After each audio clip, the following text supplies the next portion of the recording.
ako tapos kalahati. At kasi bukas ang bintana.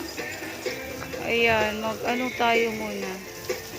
Self-service car wash yan. Bili na lang kayo nito sa mga leading store. Ayan o. Para, ayan o, ayan. Sayang din, 300 na magpa-car wash. Pati siya loob, ayan. So, we need to do it yourself. Yan. Self-service tawag dito. Exercise na rin to eh. Yan. Dali lang naman mag-car wash. Mahirap lang magsabon. Kailangan may pressurized kang gamit. Yan. Pag wala, mahirap. Pressurize. Sa gripo mo lang naman ito ikakabit. Yan. Kabit mo lang sa gripo. Yan. Ganyan lang mag-car wash. Bibili kasi namin ng ulam yung car wash namin. Minsan nagtitipid din tayo. Kasi pag di nagtipid, wali. Kailangan natin magtipid. Kasi ghost month ngayon.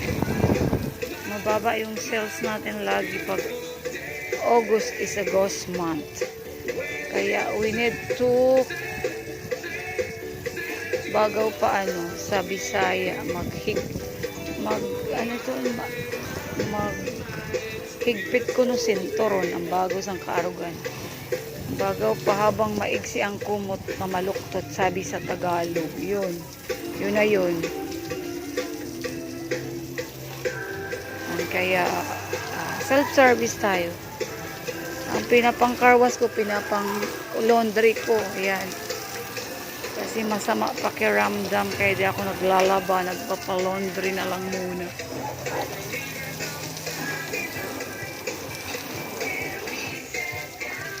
Ang pag-carwash naman kasi madali lang, ang laba mahirap. Buti pag nagpa-laundry ka, pagkuha mo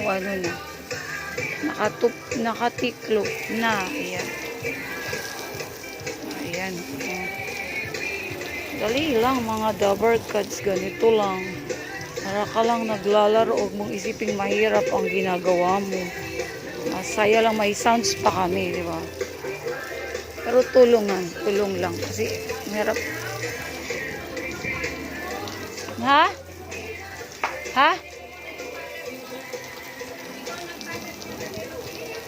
Ba't isarado mo yung pinto? Mababasa ang sayang ang ating basahan dun, mababasa. Okay lang naman yan, sisipain mo lang eh. Paa lang. Baka may mabasa dito.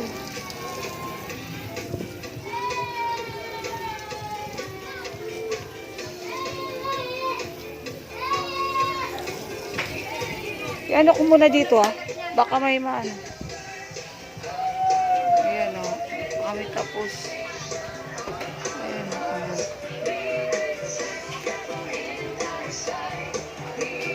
Ayan, di ba? Mabilis lang.